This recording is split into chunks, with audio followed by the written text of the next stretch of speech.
अस्सलाम वालेकुम रहमतुल्लाहि व बरकातुहू। उम्मीद करती हूँ कि आप सब लोग खैर ऑफियत से होंगे। Welcome to my channel and welcome to second year class. और आज हमारा जो है फर्स्ट लेक्चर है। तो लेक्चर स्टार्ट करने से पहले मेरी आप सबसे गुजारिश है कि जिन्होंने अभी तक मेरे चैनल को सब्सक्राइब नहीं किया वो मेरे चैनल को सब्सक्राइब कर दें, लाइक कर दें और अपने दोस्तों में शेयर कर दें। जी, तो हम लोग बगैर वक्त ज़ाया किए अपने टॉपिक की तरफ आते हैं। जी, तो यूनिट नंबर 1 हमारे पास है फंक्शंस एंड लिमिट्स के बारे में। हम लोग चैप्टर नंबर 1 में पढ़ेंगे फंक्शन और लिमिट्स के बारे में। तो सबसे पहले हम लोग देख लेते हैं इसके लिए कि हमारे पास फंक्शंस क्या होते हैं। फंक्शन कौन से हैं, वो किसने मतलब कि ईजाद किए थे, क्यों उसने किए थे, और बेसिकली इसका मतलब इसमें रिलेशन क्या होता है, फंक्शंस होते क्या हैं बेसिकली, वो हम लोग इस यहाँ पे डिस्कस करेंगे आज में। और हम लोग देखेंगे कि जो डोमेन है और रेंज है वो क्या होती है और कैसे हम लोग डोमेन और रेंज को लिखते हैं। क्योंकि काफ़ी ज़्यादा बच्चे जो हैं वो इस चीज़ में कंफ्यूज हो जाते हैं कि हम लोग डोमेन और रेंज कैसे लिखें, या उनको डोमेन और रेंज जो सी है वो नहीं लिखनी आती। तो आज मैं आप लोगों को इस बारे में कंप्लीट गाइड करूँगी। आज का लेक्चर सिर्फ इसी टॉपिक के ऊपर होगा हमारा। तो हम लोग बगैर वक्त ज़ाया किए हुए स्टार्ट करते हैं। जी, तो सबसे पहले हम लोग बात कर लेते हैं कि जो फंक्शन है वो बेसिकली किसने मतलब उसका कॉन्सेप्ट दिया था जो फंक्शन का है। तो वो एक जर्मन मैथमेटिशियन था। जर्मन मैथमेटिशियन था वो, मैथमेटिशियन था वो, ठीक है। और उसका नाम क्या था, लेबनिज। इसने क्या दिया था, इसने हमें फंक्शन का कॉन्सेप्ट दिया था। कब दिया था, 1646 से 1716 तक। इसने इतनी देर तक इसके ऊपर पढ़ा और उसने हमें क्या बताया, उसने क्या डिस्क्राइब किया था। इतने फंक्शन में उसने क्या चीज़ डिस्क्राइब की थी कि जो है उसने हमें बताया था कि डिपेंडेंस जो होती है एक क्वांटिटी की दूसरी क्वांटिटी के ऊपर कितनी होती है। मतलब कि एक क्वांटिटी जो सी है वो दूसरी क्वांटिटी के ऊपर किस तरह डिपेंड करती है और कितनी डिपेंड करती है। इस बारे में उसने जो है वो रिकॉग्नाइज किया था, उसकी पहचान करवाई थी और बताया था हमें।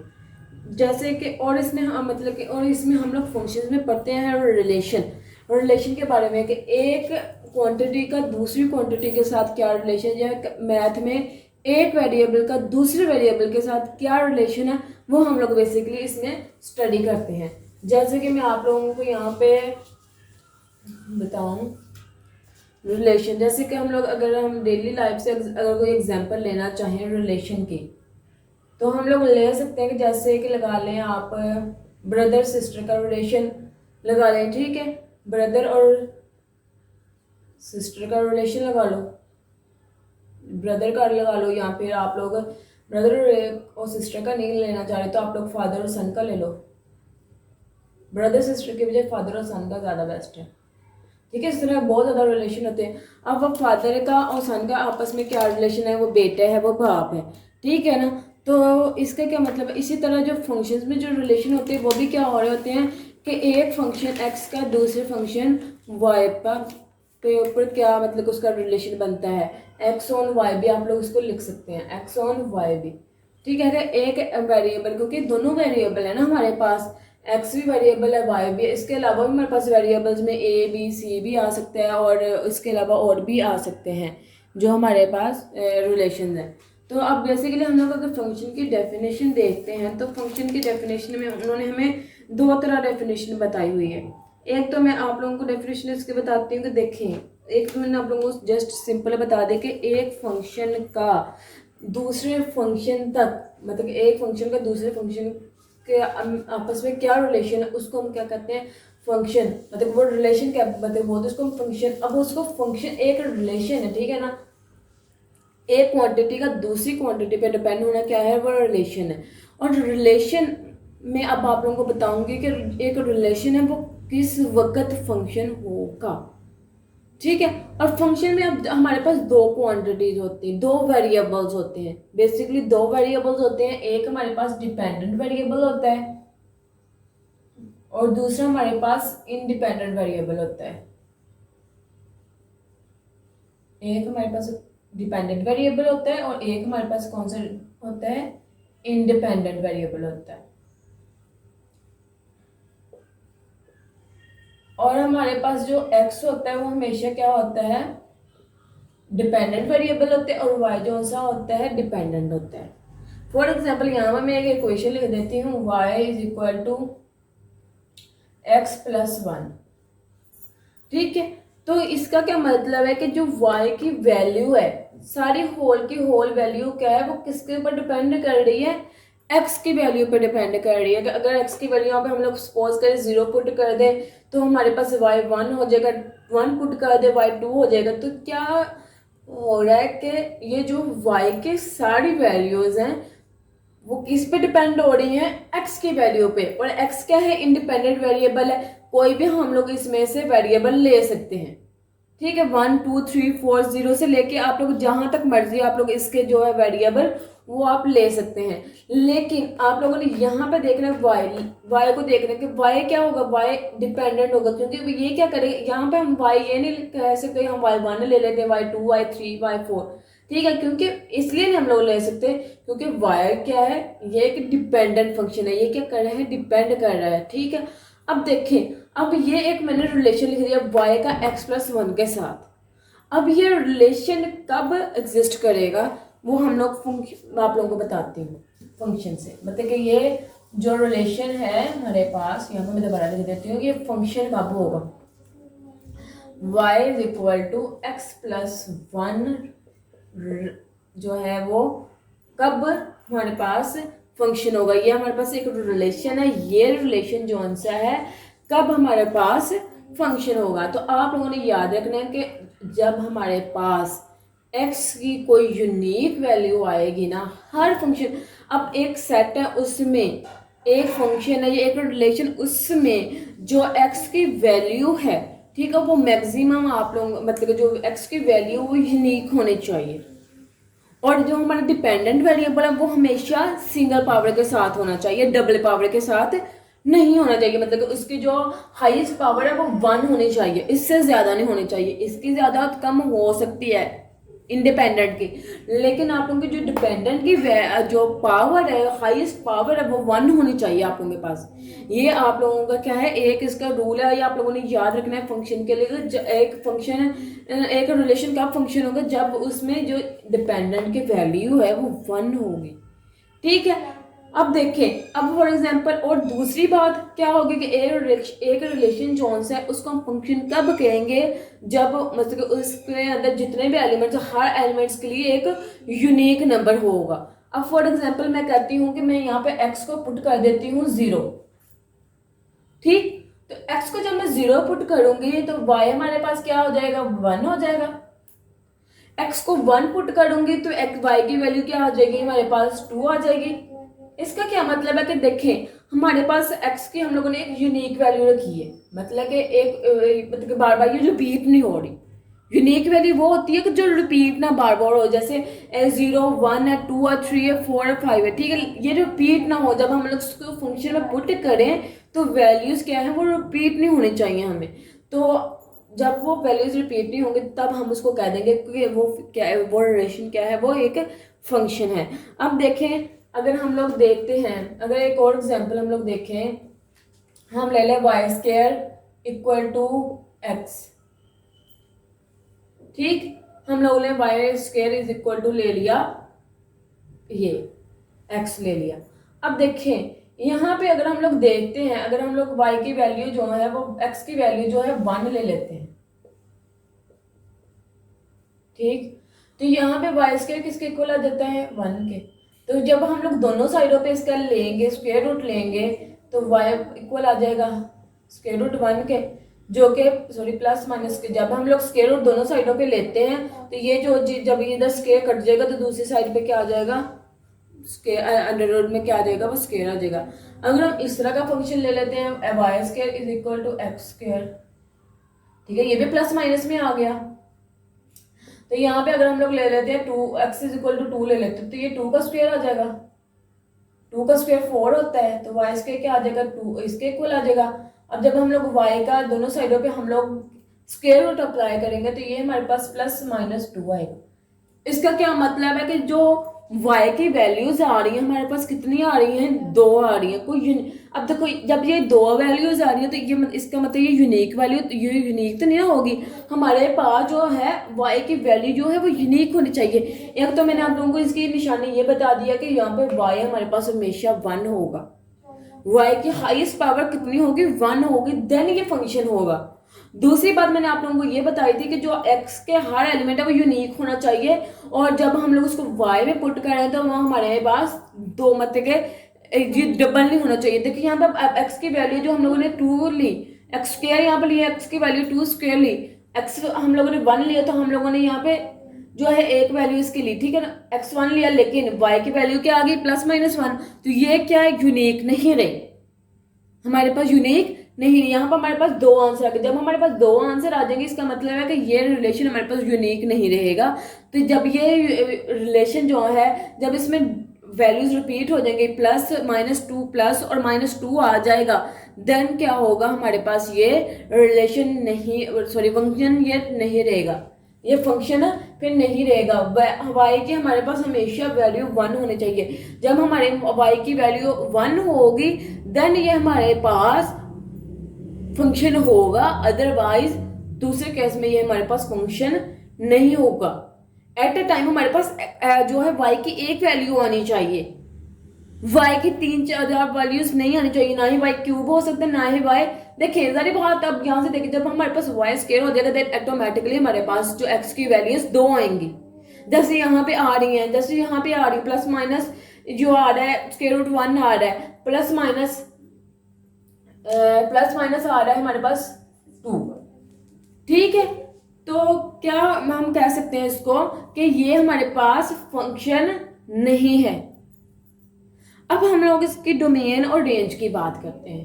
तो डोमेन और रेंज क्या होती है, उसके बाद मैं आप लोगों को इसके प्रॉपर डेफिनेशन भी आप लोगों को डिस्कस कर लेती हूँ आप लोगों के साथ, जो आप लोगों की बुक पे मेंशन है। अब देखें, अब आप लोगों ने देखना कि डोमेन क्या होती है, किसी भी फंक्शन की डोमेन और रेंज वो क्या होती है। अब देखो डोमेन जो होती है वो होती है हमारे पास किसी भी फंक्शन के जो इंडिपेंडेंट वेरिएबल्स होते हैं उनके जो सेट होते हैं वो डोमेन होती है। इंडिपेंडेंट वेरिएबल्स,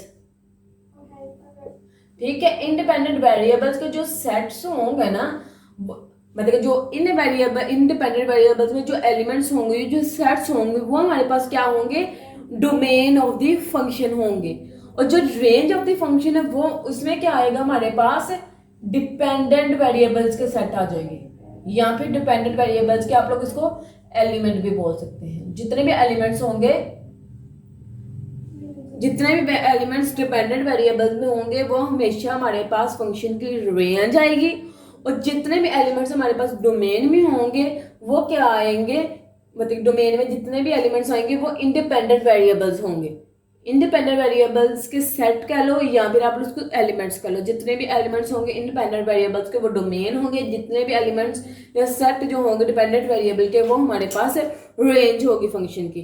तो ये हमारे पास क्या है, basically range and domain of the function. अब देखें जो आप लोग की बुक पे डेफिनेशन अगर मेंशन की हुई है, तो बुक पे अगर देखें हम तो उन्होंने कहा है कि a function f from x to y। अब देखो उन्होंने क्या ले लिया, फंक्शन x से y लिया है। उन्होंने कहा है, मैं यहाँ पे वर्डिंग तो लेकिन नहीं लिख रही, वैसे आप लोगों को समझा देंगे। एक फंक्शन है वो है x टू y, ठीक है। फंक्शन जो कहते हैं कि एक function x to y from a set x, एक सेट x से सेट y पर एक फंक्शन है, वो एक रूल है, ये क्रॉसपोंडेंस होती है, एक मतलब क्रॉसपोंडेंस होती है जो कि असाइन करती है x के एलिमेंट को, यूनिक एलिमेंट, x के हर एलिमेंट को वो क्या करती है, यूनिक एलिमेंट क्या करती है, असाइन करती है y इन y को, ठीक है। y के हर एलिमेंट को वो मतलब जब हमारे पास बन जाए, जैसे आप लोगों को बताया कि x का जो हर वैल्यू हो, हर नंबर जो हो है वो हमारे पास क्या होना चाहिए, यूनिक होना चाहिए, ठीक है। और y भी हमारे पास क्या होना चाहिए, कोई यूनिक नंबर आना चाहिए, ठीक है। y की अब y यूनिक कब आएगा, जब y की पावर क्या होगी, 1 होगी। जब y की पावर स्केयर में चले जाएगी देन हमारे पास x जो है वो यूनिक नंबर, x हम लेंगे तो यूनिक नंबर, लेकिन y जो है वो यूनिक नहीं आएगा। जैसे हम लोगों ने लास्ट एग्जांपल में किया था कि जो जैसे हम लोगों ने y square is equal to x लिया था, तो वाई हमने एक्स की जगह 1 रखा था, तो हमारे पास आंसर आया था y is equal to plus minus square root 1। तो ये हमारे पास दो आ रहे थे फंक्शन, +1 और -1। देन ये फंक्शन यूनिक नहीं होगा हमारे पास, y का y के जो एलिमेंट्स है मतलब कि वो यूनिक नहीं आएंगे, +-1 हमारे पास ऐसे नहीं आना चाहिए क्योंकि, लेकिन देखो हमने x तो हम लोगों ने एक यूनिक ही लिया था ना, कोई भी हम लोगों ने इसमें यूनिक एलिमेंट उठाया, लेकिन y के होने की वजह से हमारे पास आंसर यूनिक नहीं आया y का। तो कहते हैं कि जो फंक्शन होता है from set x to set y, set x से सेट y जो फंक्शन तब कहलाएगा जब हमारे पास x का हर एलिमेंट यूनिक हो और y का हर एलिमेंट यूनिक हो। ये बात आप लोगों ने याद रखनी है कि एक फंक्शन कब वो फंक्शन होगा, एक रिलेशन या एक सेट जो है वो कब फंक्शन होगा x टू y। अगर हम लोगों ने एक सेट ले लेते हैं तो वो कब हमारे पास फंक्शन होगा, जब x की वैल्यू जो सी होंगी, एक्स में अंदर जितने भी मतलब सेट्स आते हैं, जितने भी एक्स के अंदर जो मेंबर्स आते हैं उनको उन्होंने स्मॉल एक्स से प्रेजेंट किया हुआ है आप लोगों की बुक में डेफिनेशन में, और जो वाई के एलिमेंट्स उनको उन्होंने स्मॉल वाई से किया हुआ है। कहते हैं कि जितने भी एक्स के एलिमेंट और वाई के एलिमेंट्स है ना वो आप लोगों के पास यूनिक होंगे, देन आप लोगों के पास जो है एक्स टू वाई जो है वो फंक्शन होगा, अदरवाइज आप लोगों के पास फंक्शन नहीं होगा। बात आप लोगों को मैं दोबारा रिपीट कर देती हूँ कि हमारे पास एक फंक्शन जोन से है, एक फंक्शन x टू y जो है उसको हम लोग फंक्शन तब बोलेंगे जब हमारे पास x के जो एलिमेंट्स हैं और y के जो एलिमेंट्स हैं वो यूनिक होंगे, then it is called a function, otherwise it will not called function. इसके अलावा हम लोग उसको फंक्शन नहीं बोलेंगे। ये बात आप लोगों ने हमेशा याद रखनी है और मैंने आप लोगों को कंडीशन भी इसकी बता दी है। अब आप लोगों ने दूसरी बात ये याद रखनी है कि x भी यूनिक होना चाहिए, y भी यूनिक होना चाहिए। अगर आप लोगों को वो कंडीशन भूल जाती है y की तो ठीक है, ये दो बातें आप लोगों ने याद रखनी है। अब कहते हैं कि जो x के एलिमेंट, जैसे मैंने आप लोगों को पहले बताया, उन्होंने बुक पे भी आप लोगों को मेंशन किया हुआ है कि जो सेट x के एलिमेंट होंगे वो डोमेन ऑफ f होगी। जो सेट x के एलिमेंट होंगे वो क्या हो जाएगी फंक्शन की डोमेन हो जाएगी। बेसिकली x हमारे पास इंडिपेंडेंट था ना, इंडिपेंडेंट वेरिएबल था हमारे पास, तो हम लोगों ने क्या बोला था कि जो इंडिपेंडेंट वेरिएबल होते हैं वो क्या होते हैं, डोमेन होते हैं। वो किस में आएंगे, डोमेन ऑफ द फंक्शन में आएंगे। और रेंज ऑफ द फंक्शन में क्या आएंगे, उन्होंने बोला हुआ है the set of corresponding elements y in y, तो जो y के एलिमेंट्स होंगे, जितने भी y के एलिमेंट्स होंगे वो हमारे पास क्या होंगे, वो हमारे पास डिपेंडेंट वेरिएबल कहलाएंगे। ठीक हो गया। अगर हम लोग इसको नोटेशन में लिखें, जैसे उन्होंने कहा कि नोटेशन, अब इसकी नोटेशन किसने जो थी वो इन्वेंट की थी। अब इसकी नोटेशन देख लेते हैं। ठीक है, यहाँ पे नोटेशन उन्होंने दी हुई है, देन हम लोग इसके एग्जांपल्स करके देखेंगे, थोड़ा सा इसको और डिस्कस करेंगे। अच्छा, कहते हैं कि एक तो इसकी नोटेशन जो है उसको हम लोग या तो कह लेते हैं y is a function of x, इस तरीके से लिख लेते हैं, और हम लोग इसको y is equal to F of x की फॉर्म में भी लिख लेते हैं, जिसको हम लोग रीड करते हैं y is equal to F of x, y is equal to F of x। और ये जो नोटेशन थी ये किसने की थी, इन्वेंट की थी, एक स्विस मैथमेटिशियन था एलर, स्विस मैथमेटिशियन था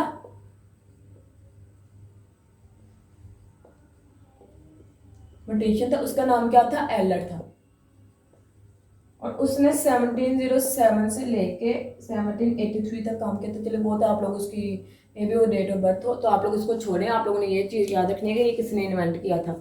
अच्छा, तो अब उसने क्या कहा इसमें, उसने यही बात बताई है जो मैंने आप लोगों को बात पहले बताई है।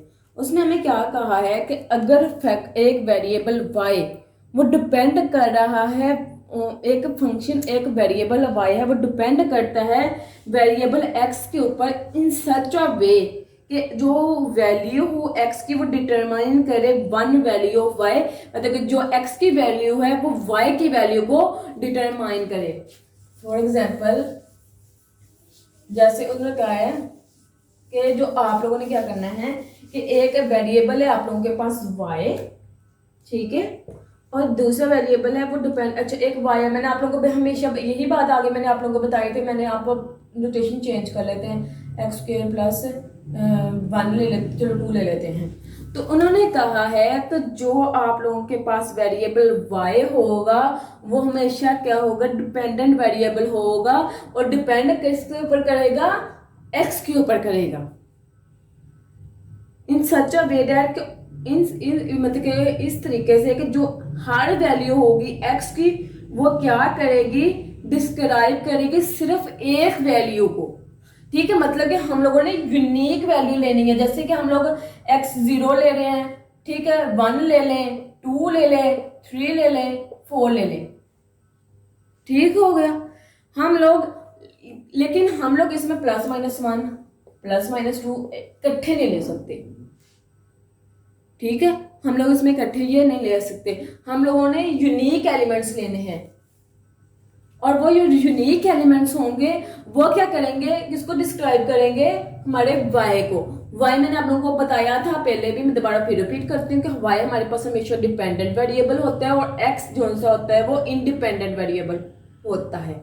अब मैं अगर यहाँ पे 1 ले लेती हूँ, x = 1 ले लेती हूँ, तो मेरे पास y क्या आ जाएगा, 1 + 2 = y = 3। इसका क्या मतलब है, y हमारे पास 3 आ गया, तो ये हमारे पास क्या था, एक यूनिक नंबर आ गया। y किस पे डिपेंड करेगा, 1 के ऊपर। तो अब हम जब ये ऐसे आ जाएगा, जब इसका यूनिक नंबर आ जाएगा, जैसे हमारे पास y = 3 एक यूनिक नंबर आ गया, देन हम लोग क्या कहेंगे कि y क्या है, फंक्शन ऑफ x है। देन हम लोग कहेंगे कि y is a function of x, ठीक है। अदरवाइज हम लोग इसको फंक्शन ऑफ x नहीं बोलेंगे। अगर यहाँ पे हमारे पास y² होता और यहाँ पे हमारे पास +-3 आ जाता, +-3 आ जाता, मतलब कि दो वैल्यूज आ जाती, +3 आ जाता और -3 आ जाता, देन हम लोगों ने कहना था कि y जो है फंक्शन नहीं है x का। उम्मीद करते हो यहाँ तक तो आप लोगों को क्लियर हो गया होगा सब, लेकिन अगर फिर भी कोई क्वेश्चन हो तो आप लोग मुझे कमेंट करके पूछ सकते हैं। अब उन्होंने कहा है आगे भी उन्होंने आप लोगों की जो नेक्स्ट पेज है आप लोगों की बुक का पेज नंबर 2, उसमें भी उन्होंने यही चीज एक्सप्लेन की हुई है आप लोगों को कि आप लोगों को जो x वेरिएबल होता है वो इंडिपेंडेंट वेरिएबल होता है f फंक्शन का, ठीक है, और जो वेरिएबल y होता है वो डिपेंडेंट वेरिएबल होता है फंक्शन f का।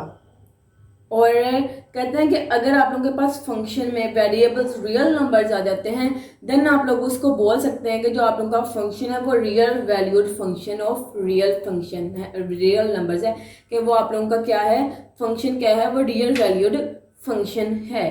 अब मैं आप लोगों को डोमेन और रेंज का भी बताती हूँ। पहले आप लोगों को मैं एक एग्जाम्पल करवा दूँ, एग्जाम्पल नंबर 1 जो है, ठीक है, उसके मैं आप लोगों को 2 पार्ट्स करवाती हूँ, बाकी आप लोग पार्ट उसके जो सॉल्व करके देखिएगा आप लोगों से होते हैं या नहीं होते, ठीक है। तो हम लोग इसकी एग्जाम्पल की तरफ आते हैं, ठीक है। देन मैं आप लोगों को इसके डोमेन और रेंज के बारे में कंप्लीट गाइड करूंगी। अब देखिए एग्जाम्पल जो है, पहली हमारे पास एग्जाम्पल है, उन्होंने हमें f(x) दे दिया है, f(x) उसने दिया है हमें x³ - 2x² + 4x - 1, और उसने हमें कहा है कि फाइंड करें f(0). एक उसने हमें ये फाइंड करने के लिए बोला है, देन उसने हमें दूसरे पार्ट में बोला है f(1), थर्ड पार्ट में उसने हमें बोला है कि आप लोग फाइंड करो f(-2), फोर्थ पार्ट में उसने हमें बोला है कि f(1 + x), और फिफ्थ में उसने बोला है हमारे पास हमें f जो है वो 1/x है, और x हमारे पास 0 के इक्वल नहीं होगा, हम लोग 0 नहीं ले सकते, ठीक है। अब देखो, अब हम लोगों ने करना क्या है, सिंपल से क्वेश्चन है, आप लोग इजीली कर लोगे, आप लोगों ने कहना कि ये तो इतना इजी क्वेश्चन है। अब देखिए, अब उन्होंने हमें एफ की जो एक्स की वैल्यूज है ना वो हमें उन्होंने दे दी है, ठीक है। फर्स्ट में, सेकंड में, थर्ड में, फोर्थ में उन्होंने हमें ये वैल्यूज जो सी हैं वो एक्स की दे दी हैं। अब अगर हम लोग पहला क्वेश्चन देखते हैं एफ ऑफ जीरो का, ठीक है, मैं पहले आप लोगों को करवाती हूँ। तो हाँ, इसका क्या मतलब है, एफ ऑफ जीरो का क्या मतलब है कि जो एक्स के हमारे पास जो मेन फंक्शन है, एफ ऑफ एक्स जो हमारे पास मेन फंक्शन है ये वाला, हम लोगों ने जहां जहां एक्स है ना वहां वहां हम लोगों ने जीरो पुट कर देना है। सिंपल करना है आप लोगों ने ये काम। यहाँ पे मैं जीरो पुट कर देती हूँ, जीरो आ जाएगा। यहाँ पे मैं जीरो पुट कर दूंगी तो ऑटोमेटिकली ये भी जीरो हो जाएगा, क्योंकि टू को किसी भी टर्म, हम जीरो को किसी भी टर्म के साथ मल्टीप्लाई करें तो वो क्या हो जाती है, जीरो हो जाती है। नेक्स्ट करेंगे तो ये भी हमारे पास जीरो आ जाएगा, और यहाँ पे हमारे पास -1 आएगा। तो हमारे पास आंसर क्या बना एफ ऑफ जीरो का, -1, ठीक है। अब आप लोगों ने अगला क्वेश्चन कैसे करना है, अगले क्वेश्चन में आप लोगों ने एफ ऑफ 1, जीरो की जगह क्या करना है, पुट करना है 1 करना है। तो अगर मैं यहाँ पे जीरो की जगह 1 पुट करती हूँ, ठीक है, 1 मैंने पुट कर दिया जी जीरो की जगह, तो मेरे पास यहाँ पे क्या इक्वेशन बनेगी, यहाँ एफ ऑफ 1 हो जाएगा। तो अब ये देखें यहाँ पे क्या है, ये एक्स क्यूब की जगह मैं 1 रखूंगी तो ये मेरे पास 1 आ जाएगा। 1 को मैं 3 टाइम मल्टीप्लाई करूंगी, 1 की पावर 3 में लूंगी तो 1 ही आएगा ना मेरे पास। देन अगर मैं यहाँ पे -2 करके यहाँ पे मैं 1 का स्केयर ले लेती हूँ, देन वो भी 1 आएगा। देन 4 1 -1। अब देखिए यहाँ पे मैं लिख रही हूँ 1 -2 + 4 -1। अब देखिए यहाँ से माइनस तो माइनस, ये तो कैंसिल हो, ये प्लस का था ये माइनस का तो कैंसिल हो गया। तो मेरे पास इसकी जो वैल्यू आई आंसर की, 4 में से 2 निकालेंगे तो 2 आएगा। तो हमारे पास जो आंसर आया इसका क्या आ गया, 2 आ गया हमारे पास आंसर, ठीक हो गया। अब इसी तरह आप लोगों ने -2 को पुट करके देखना है। अब मैं आप लोगों को अगला क्वेश्चन करवाऊंगी कि हम लोगों ने जब इसके अंदर 1 + x रखना है, सिंपली वो भी इसी तरह का क्वेश्चन है, उसमें भी कोई डिफिकल्टी नहीं है। उसमें बस आप लोगों के पास क्यूब आ जाएगा, आप लोगों ने फॉर्मूला, आप लोगों को क्यूब का आता है, आप लोगों ने वो फॉर्मूला खोल लेना है। सिंपल 1 + x है तो यहाँ पे हम लोग रखेंगे तो ये 1 + x का क्यूब आ जाएगा, ठीक है। -2 1 + x का स्क्वायर आ जाएगा, +4 1 + x आ जाएगा, देन -1 आ जाएगा, ठीक है। अगर हम लोग क्यूब का जो फॉर्मूला है अगर वो हम लोग खोले तो यहाँ पे आ जाता है हमारे पास 1 + 3x, 1 + 3x आ जाएगा हमारे पास, +3x² + x³ आ जाएगा। आगे आ जाएगा अगर हम लोग इसके फॉर्मूला खोल कर, मैं इसका फॉर्मूला खोल कर डायरेक्ट अगर मैं इसको मल्टीप्लाई करवा दूँ, बल्कि मैं इसको ना डायरेक्ट नहीं करवाती, x² + 2x + 1 ये आएगा ना इसका जो है। अगर हम लोग इसको खोलने ओपन करेंगे तो मैंने इसको ना तरतीब दे दी है, आप लोगों ने इस चीज़ से कंफ्यूज नहीं होना। मैंने इसको जो है x + 1 के हिसाब से कर लिया, अगर मैं x + 1 भी कर दूँ तो इससे कोई इश्यू नहीं होगा क्रिएट। देन मैं इसको करती हूँ +4 और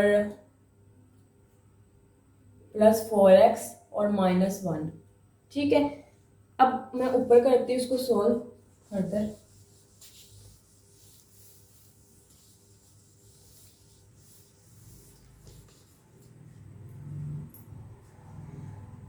ठीक है। तो हमारे पास यहाँ पे जो नोटेशन बनेगी वो बनेगी x³। अगर यहाँ पर हम लोग लिखें इसको, अगर हम लोग ऐसे लिखें तो यहाँ पर बनेगा 1 + 3x + 3x² + x³ -2x² -4x आ जाएगा, क्योंकि ये माइनस है तो अंदर करेंगे मल्टीप्लाई तो ये माइनस हो जाएगा, -4x आ जाएगा, -2 आ जाएगा और +4 + 4x -1 हो जाएगा।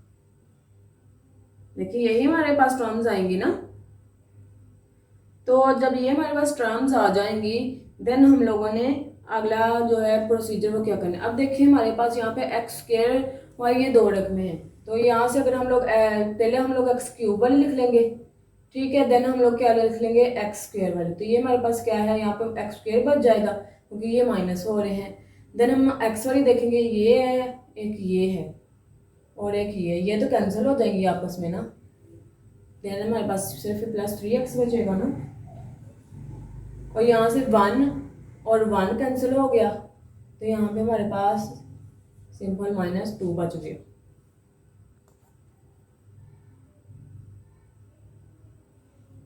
बल्कि नहीं, ये देखिए यहाँ पे +2 बचेगा क्योंकि ये भी साथ 4 था, तो ये +2 आप लोगों के पास इसका बच गया। ठीक है।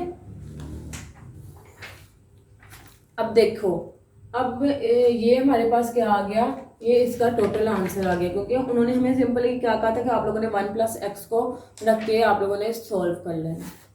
ठीक है, तो ये हमारे पास यहाँ तक इसका आंसर आ गया।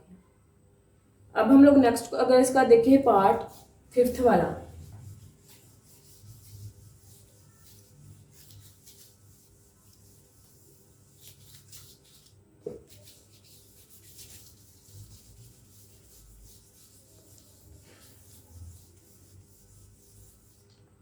ठीक है। अगर हम इसका 5th पार्ट देखते हैं तो वहाँ पे उन्होंने हमें क्या दिया हुआ है, फंक्शन f(1/x) दिया हुआ है। अब हमारे पास जो फंक्शन था वो मैं दोबारा एक दफ़ा यहाँ पे लिख लेती हूँ। f(x) कौन सा था, f(x) हमारे पास था x³ -2x² + 4x - 1। ये हमारे पास क्या था, फंक्शन था। अब देखिए यहाँ पे मैंने इसकी जगह x की जगह क्या रिप्लेस कर देना है, 1/x को रिप्लेस कर देना है। मैं जी यहाँ पे रिप्लेस कर देती हूँ 1/x को। ठीक है, तो जो है यहाँ पे आ जाएगा 1/x³ -2/2 1/x का स्क्वायर आ जाएगा। ठीक है, ये 2 बाहर ही रहेगा ना, 2 हम साथ में तो नहीं ना लेंगे। +4 की जगह क्या आ जाएगा, x की जगह क्या आ जाएगा, 1/x आ जाएगा, -1 आ जाएगा। अब यहाँ से हम देखेंगे तो ये 1/x³ बनेगा, -2/1/x² बनेगा यहाँ पे, +4/x से हम लिख सकते हैं इसको, -1 आ जाएगा। ठीक है, अगर हम अब इसको भी आप बेशक 2/x² लिख लो, इससे भी कोई आप लोगों को खास फर्क नहीं पड़ेगा। अगर आप लोग यहाँ पर 2 भी लिख लेंगे ना तो इससे भी आप लोगों को कोई, आप लोगों के क्वेश्चन में गलती नहीं आएगी।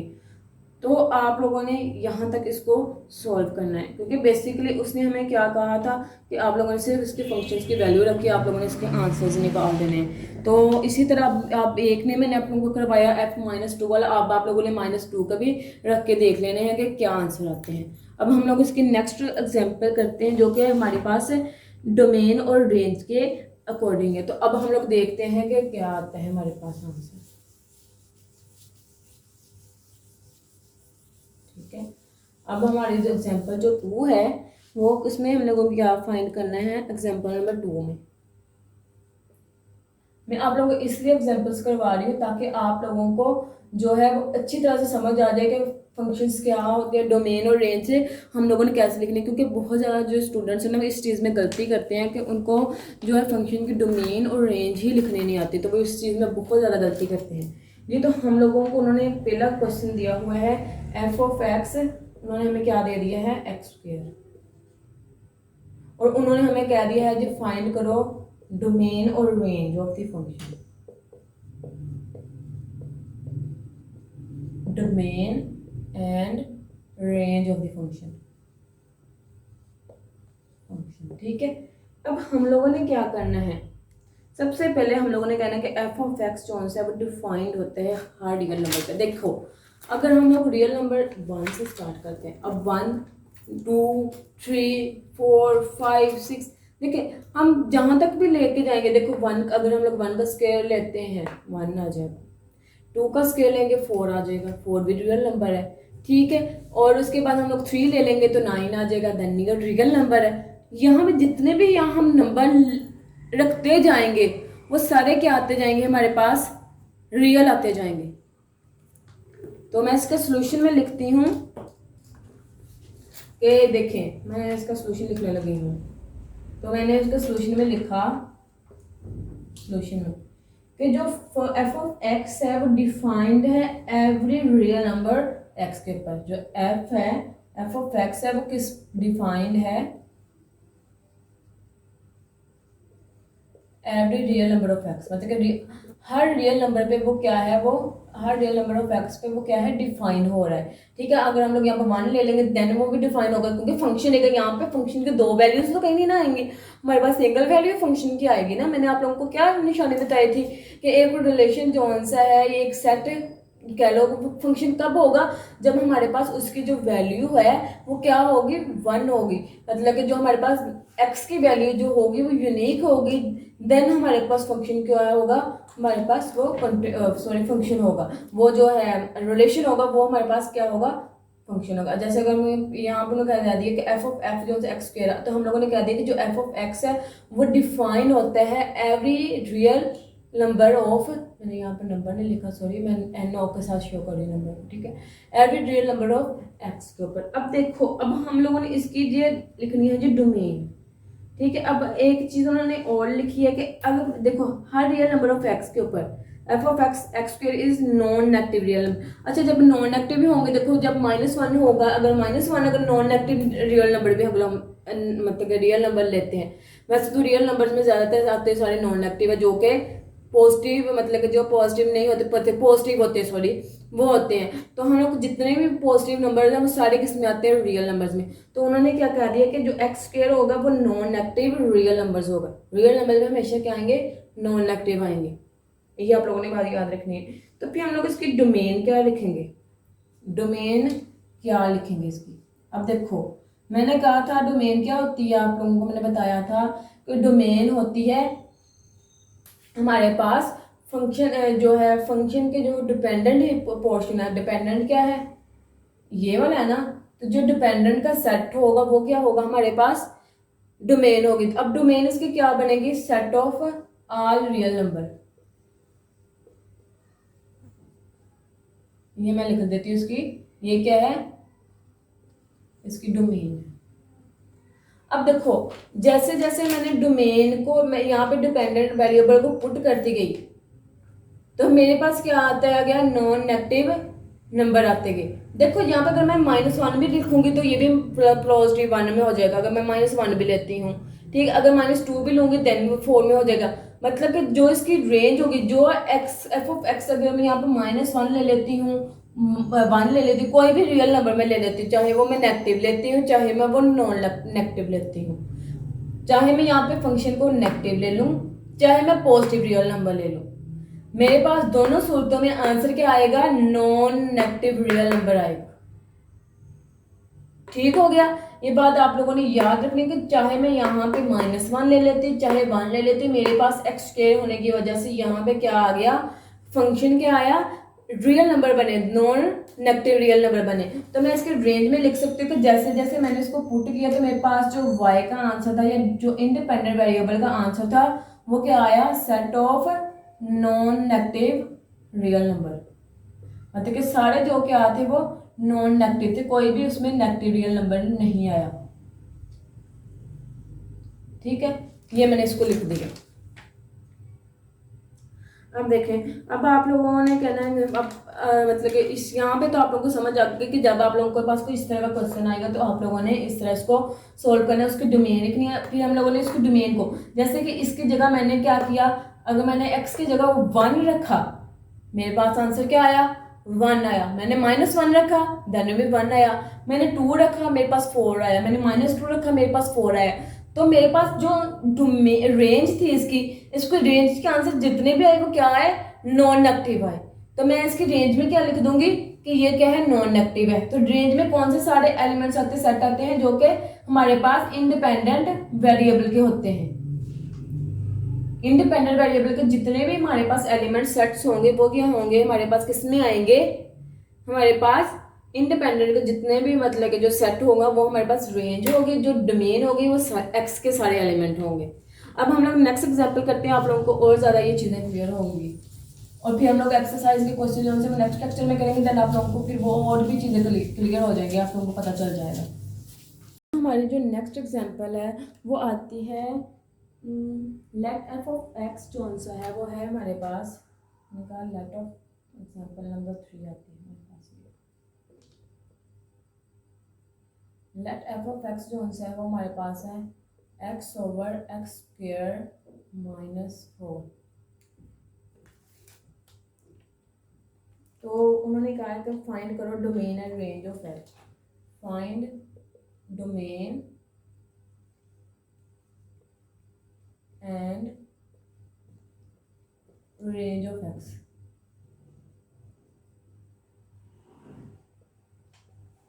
अब देखें हम लोगों ने क्या किया। अब अगर आप लोग देखें तो अगर हम लोग यहाँ पे 1 रख देते हैं तो 1/1 -4, तो 1/, मतलब -1/3 ये आ जाता है। एक ही आ रही है ना वैल्यू। 1 रखो, 2 रखो, 3 रखो। अब देखो, अब 3 रखो, 4 रखो, 5 7, अब तो सॉन जितने भी रियल नंबर, अब नेगेटिव रखो, पॉजिटिव रखो, आप लोगों का आंसर आ जाएगा। लेकिन एक बात देखें, यहाँ पे अगर यहाँ पे आप लोग 2 रखोगे, 4 -4, 2/0 हो जाएगा, तो ये क्या चला जाएगा इन्फिनिटी में। तो ये इन्फिनिटी जो सी होती है ये डिफाइंड नहीं होती किसी भी फंक्शन पे। तो हम क्या कह देंगे, ये कि जो एफ ऑफ एक्स है वो 2 के ऊपर डिफाइंड नहीं है। 2 अगर हम -2 ले लेंगे देन भी वही आंसर हमारे पास आएगा। -2 को भी इधर जब इसका स्केल लेंगे -2 का तो वो 4 हो जाएगा, तो वो भी आएगा। तो हम कह देंगे कि -2 और 2 जो आंसर है वो क्या है, वो क्या हम करेंगे, वो उसके ऊपर फंक्शन डिफाइंड नहीं होगा। तो अच्छा देखें, अब इन दोनों पे फंक्शन डिफाइंड नहीं है तो हम इसकी रेंज क्या लिखेंगे। बाकी तो सारे सेट ऑफ रियल नंबर्स के अंदर आ रहे हैं ना, कोई भी रख लो, 1 रख लो, 3 रख लो, 5 6 7 8, तो कोई ना कोई आप लोगों को आंसर इसका मिलता जाएगा। अब देखें, अगर फिर मैं इसके ऊपर रेंज लिखनी है, मैंने अब इसकी सॉरी पहले मैंने इसकी डोमेन लिखनी है। डोमेन में इसकी लिखूंगी कि set of all real number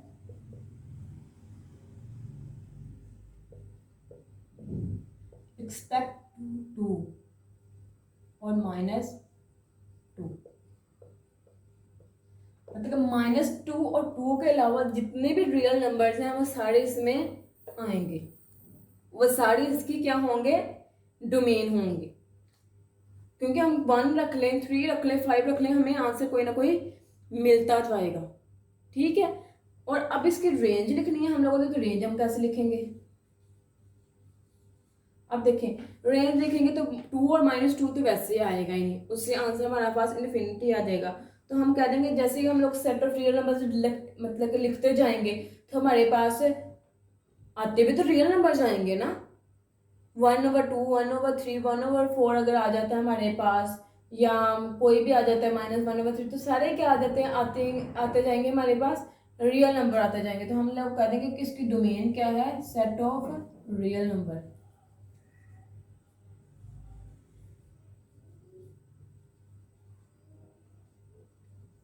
ठीक है, सेट ऑफ रियल नंबर जो से हैं वो इसी के आ जाएंगे, रेंज में आ जाएंगे। अब ये नेक्स्ट एग्जांपल हम देखते हैं। नेक्स्ट एग्जांपल जो होगी थोड़ी सी डिफरेंट है, लेकिन घबराना नहीं है, आसान है, इजी है बहुत। अभी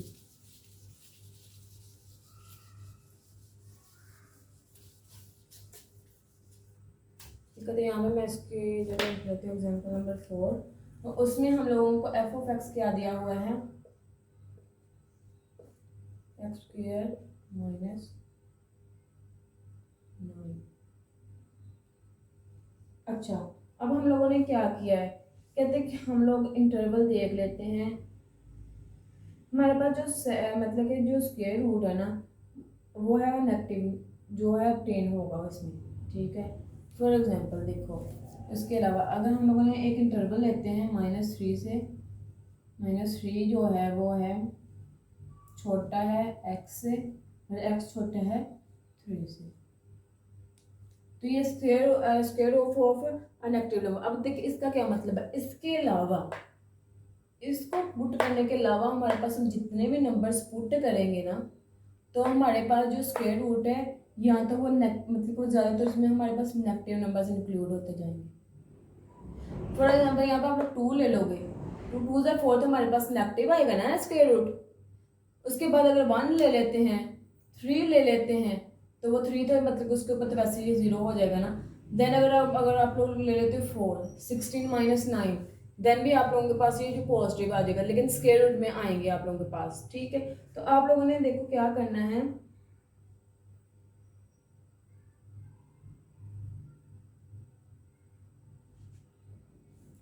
कहते हैं कि अगर x जो सा है इस इंटरवल में आता है, मतलब कि अगर तो -3 छोटे होते हैं, या जो है 3 मतलब कि x, अगर हम लोगों ने x क्या लेना है, या तो x हम लोग 3 से छोटा लेते हैं, -3 छोटा, या फिर हम लोग x जो है मतलब कि 3 से छोटा लें।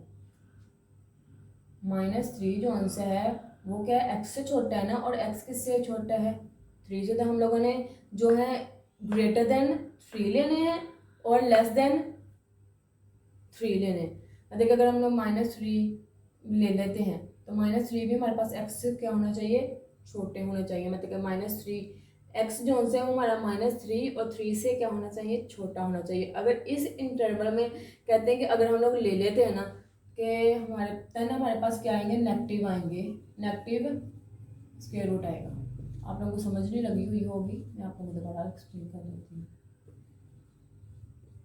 अब देखिए इस नोटेशन का क्या मतलब है, -3 जो आंसर है वो लेस देन x है, मतलब कि x जो आंसर है वो क्या है, ग्रेटर देन होगा, और x जो आंसर है वो लेस देन 3 है। मतलब कि जो x है वो हमारे पास 3 से भी लेस देन होना चाहिए, और 3 से मतलब कि और पॉजिटिव 3 से भी वो क्या होना चाहिए, हमारे पास बड़ा होना चाहिए। मतलब कि पॉजिटिव 3 से वो हमारे पास लेस देन होना चाहिए। देन हमारे पास क्या होगा, ये नेगेटिव स्क्वायर रूट बनेगा। अब जैसे कि मैं आप लोगों को यहाँ पे एग्जांपल दूँ, जैसे अगर हम लोग लिखते हैं कि अगर मैं लिख देती हूँ y is equal to x square -9, ये मैं लिख देती हूँ।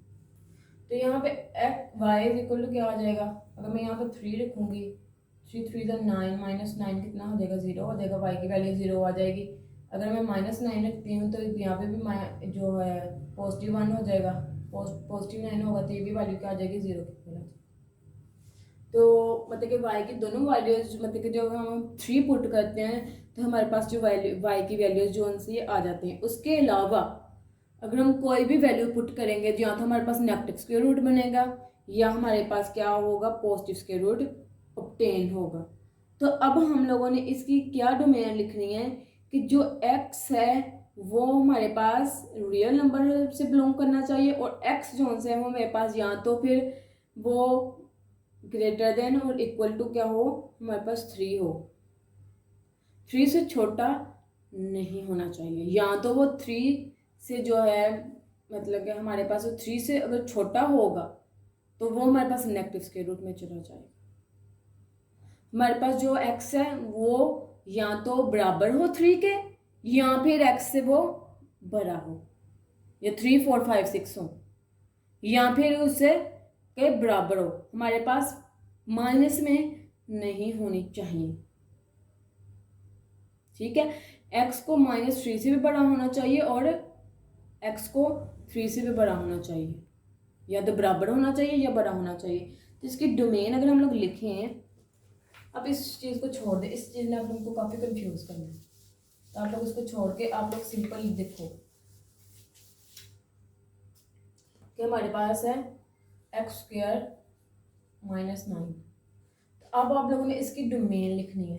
तो आप लोग डोमेन लिखोगे ना, देखो जब आप लोग -3 से छोटे लोगे तो यहाँ पे हमारे पास क्या आता जाएगा, -3 से जब आप लोग छोटे लोगे तो यहाँ पे तो हमारे पास -2 आ जाएगा, तो 4 -9 तो हमारे पास नेगेटिव स्क्वायर रूट बनता जाएगा। ऐसे ही होगा जब आप +3 से छोटे लोगे, ठीक है, +3 से छोटे लोगे, देन भी आप लोगों के पास क्या होगा, x जो आंसर है जब आप लोग लेस देन लोगे 3 से लेस देन लोगे, देन आप लोगों के पास क्या होगा, आप लोगों के पास तब भी तो ये नेगेटिव में जाएंगे ना। तो इस नोटेशन का यही मतलब था। अगर आप लोगों ने ये नोटेशन समझनी है तो x क्या है, तो 3 जो आंसर है वो क्या होना चाहिए, -3 जो आंसर है वो less than equal to x और लेस देन 3, कि x जो सा है वो अगर लेस देन 3 होगा या फिर लेस देन -3 होगा तो हमारे पास क्या होगा, ग्रेटर देन -3 मतलब कि -2 -1। ग्रेटर का मतलब क्या होता है, -2 -1। अगर माइनस, देखो ये बात भी आप लोगों ने याद रखनी है, -3 -4 अगर इनमें से आप लोगों को कोई बड़ा पूछ ले तो आप लोगों ने हमेशा बड़ा बताना है -3। माइनस की रकम जितनी छोटी होती है उतनी ही वो बड़ी होती है, ये याद रखना है। तो कहते हैं इसका मतलब ये है कि जो आप लोगों के पास x है अगर वो आप लोगों के पास ग्रेटर देन 3 होता है या लेस देन 3 होता है, देन आप लोगों के पास जो स्क्वायर रूट में वैल्यूज आएंगी वो क्या आएंगी, नेगेटिव वैल्यू आएंगी। जैसे कि अगर मैं -2 -1 ले लेती हूँ तो मेरे पास क्या आएगा, यहाँ पे मैं 0 ले लेती हूँ तो मेरे पास क्या आएंगे, माइनस ना मतलब नेगेटिव में आएंगे ना, मेरे पास क्या आएंगे आंसर, नेगेटिव में आएंगे। अगर मैं 3 से लेस देन लेती हूँ 3 2 1 तो मेरे पास क्या आएगा, नेगेटिव स्क्वायर रूट आएगा इसका। समझ आ गई। तो इसलिए हम लोगों ने इस नोटेशन को लिया है कि अगर हम लोग इस नोटेशन को लेने का ये मकसद है कि हम लोगों ने x को या तो 3 से बढ़ा लेना है या 3 के फिर इक्वल लेना है। तो हमें इसके डोमेन अगर लिखते हैं तो हम इसकी डोमेन कैसे लिखेंगे, आप लोगों ने डोमेन जब इसकी लिखनी है तो आप लोगों ने कैसे लिखनी है, ठीक है। इसके दो वेज में आप लोगों को बताती हूँ। अब एक आप लोगों ने लिखनी है कि एक्स जो है वो बिलोंग करेगा रियल नंबर से। एक तो ये कि आप लोगों के पास जो एक्स है वो बिलोंग कर रहा है किसके साथ, रियल नंबर के साथ, ठीक है। अब आप लोगों की कंडीशन यहाँ पे क्या लगी है कि जो x का मोड है ना, मतलब जो x है, जो इस मोड, हम मोड को स्क्वायर रूट भी कह देते हैं ना, कि जो x का जो स्क्वायर रूट में जो x आ रहा है इसका मतलब ये है या तो वो बड़ा हो 3 से यहाँ पे वो बराबर हो 3 के। इसका क्या मतलब है कि यहाँ, सॉरी यहाँ पे मैंने नोटेशन गलती लगा दी है, ये या तो वो ग्रेटर देन हो 3 से या फिर वो 3 के इक्वल हो, देन हमारे पास ये क्या होगा, ये डोमेन इसकी सेटिस्फाई करेगी, देन हमारे पास फंक्शन जो है वो सेटिस्फाई होगा। अदरवाइज जब हमारे पास नेगेटिव आएंगे तो नेगेटिव में हमारे पास फंक्शन जो है वो क्या होगा, डिफाइन ही नहीं होगा, ठीक है। जो कि माइनस में वैल्यू जो हमारे पास आ जाएंगी तो हमारे पास स्क्वायर रूट तो ओपन ही नहीं होगा, स्क्वायर रूट नहीं ओपन होगा। जैसे अब जब पॉजिटिव में आएगी कोई ना कोई उसकी वैल्यू आती जाएगी, हम लोग उसको पॉइंट्स में लेते जाएंगे, पॉइंट्स में भी निकाल लेंगे। तो आप लोगों ने ये बात याद रखनी है कि आप लोगों के पास नेगेटिव स्क्वायर रूट नहीं आना चाहिए। अगर आप लोग देखो यहाँ पे आप लोग आपके सारे रियल नंबर जिन्हें सिवाय किसके, एक्स जो आंसर है वो आप लोगों के पास या तो इक्वल हो 3 के या फिर बड़ा हो। और दूसरी तरीके से आप लोगों ने इसको लिखना है, अभी स्मॉल ब्रैकेट का मतलब होता है कि ये फंक्शन इसमें इंक्लूड नहीं है, मतलब कि माइनस इन्फिनिटी जो सी है वो इसमें इंक्लूड नहीं है, माइनस इन्फिनिटी इंक्लूड नहीं है। और हमारे पास ये -3 तक है, फिर -3 जो है वो इंक्लूड है। इनका यूनियन लेंगे तो पॉजिटिव 3 इंक्लूड होगा और पॉजिटिव इन्फिनिटी जो है वो हमारे पास इंक्लूड नहीं होगा, मतलब कि इन्फिनिटी से पॉजिटिव इन्फिनिटी कि इनके दरमियान जितने भी एलिमेंट्स आएंगे वो हमारे पास इंक्लूड नहीं होंगे, -3 इंक्लूड होगा और 3 इंक्लूड होगा। उसके अलावा हमारे पास मतलब कि जो 3 के बाद जितने भी एलिमेंट्स, -3 के बाद जितने भी एलिमेंट्स आएंगे और 3 के बाद जितने भी एलिमेंट्स आएंगे वो इसमें इंक्लूड होंगे, बाकी इसमें क्या है वो इंक्लूड नहीं होंगे। जो -3 से छोटे हैं, -3 से छोटे माइनस इन्फिनिटी तक, और 3 से जो मतलब के छोटे हैं मतलब कि प्लस पॉजिटिव इन्फिनिटी तक वो जो नंबर है 2 1 ये जो है वो इंक्लूड नहीं होंगे। 3 के आगे जितने भी नंबर होंगे वो इंक्लूड होंगे, -3 से आगे जितने भी नंबर होंगे वो इंक्लूड होंगे, इसका ये मतलब है। अब इसकी जब हम लोग रेंज लिखेंगे ना तो हम लोगों ने रेंज में क्या लिखना है, तो अब देखो रेंज में क्या आ जाएगा हमारे पास, फिर set of all positive real numbers आ जाएंगे। Set of all positive real number मतलब जितने भी पॉजिटिव रियल नंबर्स हैं वो हमारे पास आ जाएंगे, क्योंकि हमारे पास हम लोगों ने नेगेटिव जो है वो लेने ही नहीं है, नेगेटिव नंबर्स को हम लोगों ने रिजेक्ट कर देना है। हम लोगों ने -3 को और 3 को लेना है, क्योंकि जब 3 से बड़े हो जाएंगे तब भी तो ऑटोमेटिकली हमारे पास स्क्वायर रूट में क्या आना शुरू हो जाना है, नेगेटिव आना शुरू हो जाना है। मतलब कि हम लोगों ने 3 जब अगर हम लोग लेंगे 4 लेंगे 5 लेंगे 6 लेंगे तो वो किस में आने शुरू हो जाएंगे, हमारे पास नेगेटिव आने शुरू हो जाएंगे ना। तो हम लोगों ने यहाँ पे कंडीशन लगा दी है कि एक्स या तो हमारे पास बड़ा होना चाहिए 3 से, 3 4 5, या फिर उसके इक्वल होना चाहिए। अब इसके रेंज में हम लोग लिखेंगे कि इसमें सारे set of R positive real numbers आ जाएंगे, ठीक है। एक्सपेक्ट इसमें क्या, इसका क्या मतलब हो जाएगा कि मतलब कि इसमें ज़ीरो जो इंक्लूड होगा और ज़ीरो के बाद जितने भी इन्फिनिटी तक नंबर है ना वो क्या है, उसमें जो सारे इंक्लूड होंगे लेकिन हमारे पास इन्फिनिटी इंक्लूड नहीं होगी। एक दफ़ा फिर समझ लें कि मैं आप लोगों को ये एक्सप्लेन करती हूँ क्योंकि ये थोड़ी सी डिफरेंट टाइप की थी हमारे पास। कि हमने क्या लिया, एक फंक्शन लिया, हम लोगों ने कहा कि एक्स जोन सा है, अगर इस इंटरवल में हम लोग लेते हैं जो मैंने पहले यहाँ पर लिखा था, एक्स जोन से -3 जोन से है वो लेस देन एक्स के है, और एक्स जो है वो लेस देन जो है वो 3 से है, मतलब कि एक्स जो है 3 से लेस देन है। तो इसमें जब हमारे पास 3 से लेस देन होंगे देन में हमारे पास जो है सारे जो स्क्वायर रूट होंगे वो क्या होंगे, नेगेटिव नंबर्स आएंगे, ठीक है। हमारे पास क्या आएंगे, नेगेटिव नंबर्स आएंगे, समझ आ गई। अब उसके बाद देखिए, अब 3 से जितने भी हम बड़े नंबर्स लेते जाएंगे वो कोई भी उसमें नेगेटिव नहीं जाएगा, नेगेटिव में कोई जाएगा नहीं जाएगा ना। तो हम लोगों ने क्या किया कि हम लोगों ने इसके डोमेन में क्या कहा कि एक्स जो आंसर है वो बिलोंग करेगा रियल नंबर से। शर्त क्या है कि जो आप लोगों का एक्स का मोड है, जो एक्स मोड में है, जो स्क्वायर रूट में है, वो क्या होना चाहिए आप लोगों के पास, ग्रेटर देन या फिर 3 के इक्वल होना चाहिए। तो अब रेंज हम लोगों ने इसकी कैसे, डोमेन कैसे लिखनी है, डोमेन में क्या आते हैं सारे जो है डिपेंडेंट के आते हैं एलिमेंट। अब डिपेंडेंट के एलिमेंट में देखो इसमें माइनस इन्फिनिटी इंक्लूड नहीं होगा, ठीक है। माइनस इन्फिनिटी इंक्लूड नहीं होगा और 3 से -3 इंक्लूड होगा, और -3 से आगे जितने भी नंबर्स हैं वो सारे क्या होंगे, इंक्लूड होंगे। देन हमारे पास जो 3 है वो इसमें इंक्लूड होगा, 3 से आगे जितने भी है नंबर आते हैं 3 4 5 6 7 वो सारे इंक्लूड होंगे, लेकिन इसमें पॉजिटिव इन्फिनिटी जो है वो इंक्लूड नहीं होगा। जो 3 से लेस होंगे ना वो इसके अंदर नंबर इंक्लूड नहीं होंगे, कि 3 शामिल होगा, जो बड़ी ब्रैकेट है इसका मतलब है 3 शामिल नहीं होगा, और जो पॉजिटिव इन्फिनिटी वो भी हम वो सॉरी 3 शामिल होगा और पॉजिटिव इन्फिनिटी हमारे पास शामिल नहीं होगी। फिर हम लोग जब इसमें रेंज लिखी, देखो अब जब हम रेंज के एलिमेंट इसमें लिखेंगे 3 से बड़े लिखेंगे तो सारे हमारे पास क्या आएंगे, यहाँ पे मैंने पॉजिटिव नहीं लिखा, यहाँ पे हमारे पास जितने भी नंबर्स आते जाएंगे वो सारे पॉजिटिव रियल नंबर होंगे, कोई एक नंबर भी हमारे पास नेगेटिव रियल नंबर नहीं आएगा। तो हम लोग कह देंगे इसकी जब रेंज लिखेंगे कि हमारे पास 0 से आगे ऑनवर्ड जो है, 0 इसमें क्या होगा, इंक्लूड होगा, 0 से आगे इन्फिनिटी जो है वो इंक्लूड नहीं होगी, क्योंकि जब हम 0 उधर पुट कर देंगे 0 जो है वो रियल नंबर्स में क्या होता है, इंक्लूड होता है।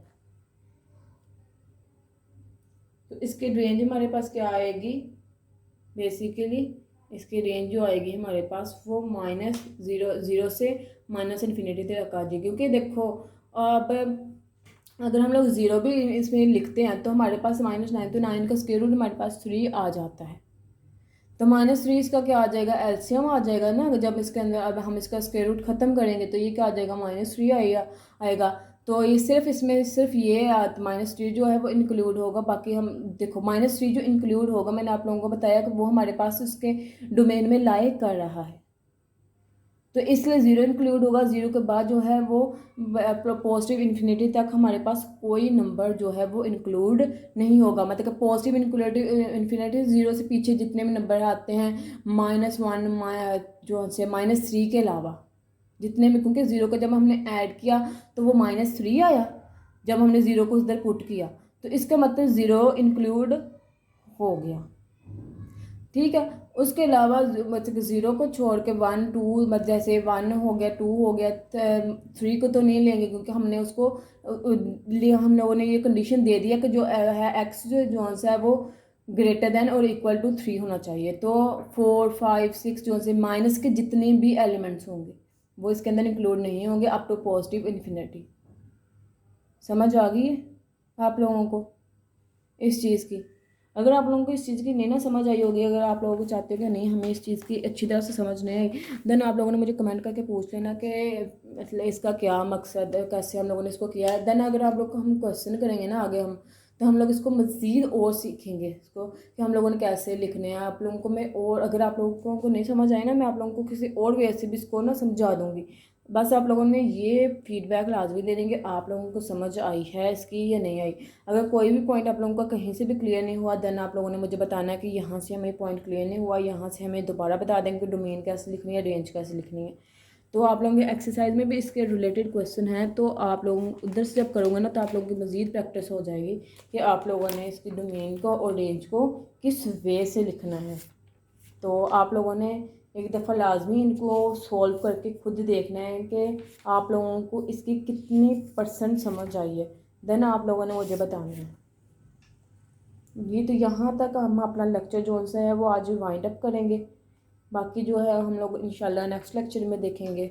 उम्मीद करती हूँ कि आप लोगों को लेक्चर जो सा पसंद आया होगा। अगर आप लोगों को लेक्चर पसंद आया है तो आप लोगों ने इसको लाजमी शेयर करना है आगे, अपने फेसबुक ग्रुप्स में कर दें, अपने इंस्टाग्राम आईडी में कर दें, या फिर आप अपने व्हाट्सएप स्टेटस लगा दें। कहीं भी आप लोग इसको लाजमी आप लोगों ने एक शेयरिंग करनी है। तो आखिर में मैं आप लोगों से यही दुआ देते हुए आप लोगों से इजाज़त चाहूँगी कि अल्लाह पाक हम सबको सेहत और तंदुरुस्ती वाली ज़िंदगी अता फरमाए और हम सबको कामयाब करे। आमीन। अल्लाह हाफ़िज़।